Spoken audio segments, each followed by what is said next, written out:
البنت اللي ما بتعرفش تقطع الفرخه 4/4، او البنات اللي لسه متجوزه، او بنت لسه متجوزه ودخلت المطبخ وجات لها فرخه على بعضها ومش عارفه تقطعها. لا، هي بكل سهوله بالراحه كده انت هتمسكي الرجلين كده عشان تحكمي الصدر، وتروح قاطعه الفرخه، جايبه السكينه ماشيه بالراحه كده اهو، قطعت معاك الوركين لوحدهم، بقى الوركين معاك لوحدهم، تروح انت جايبه الوركين كده من النص كده بالراحه. لازم سكينه معينه بس الافضل بدل ما تمسكي الورك كده، لا امسكي الورك كده ان انت هتحكميه اكتر كده.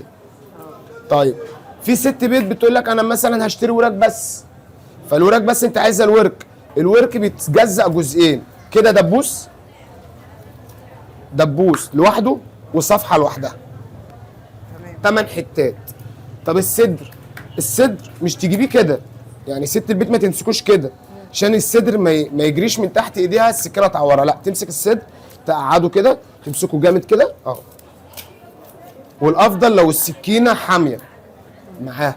طب انا قطعت الصدر عايز اجيبه 8، احنا جبنا الورك نصين، الصدر بيجي من هنا كده برضو نصين اهو، كده نصين اهو. بقت الفرخه معايا تطلع معايا 8 قطع.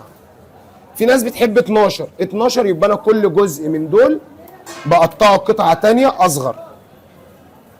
ده بيتعمل مثلا في اكلات ده معينة؟ بروست يعني، لا دي البروست، الفراخ دي لما تتقطع 8 يبقى بروست، دي بتتعمل بروست مقلي. انما 4/4 يبقى انت هتسلقيها او هتعملها في صينيه او هتشويها. ما هي الفرخه حضرتك عارفه ان ست البيت بتجزاها كذا جزء، في اللي بيحبها مشوي، في اللي بيحبها مقليه، في اللي بيحبها مسلوقه، في اللي بيحبها في صينيه. طب عايزين نقول للناس الفرخه تبقى لونها فاتح ازاي عشان ساعه التنظيف هو السبب. التنظيف هو الاول يخلي الفرخه نظيفه. يعني حضرتك معايا فرخه زي كده، تمام، دي فرخه لسه طالعه من التنظيف، امين. انا بقى امسك الفرخه اشطفها حلو تحت الميه، اشطف الفرخه من جوه حلو ومن بره زي كده اهو. الفرخه تطلع معايا بافته بيضه ما فيهاش اي حاجه. طب لو طلعت معايا الفرخه حمراء، لو انا رحت عند حد وما لقيتش الفرخه بيضه، لقيت الفرخه لونها محرخه ومش تشتريها منه، سيبها له ما تاخدهاش منه. عيبها ايه يعني؟ لا ده بيبقى عيب في الفرخه، مثلا فرخه عندها برد بتاع، انت ما تاخدوش منه. ازرق، لا لو لونها ازرق كده الفرخه فيها عيب.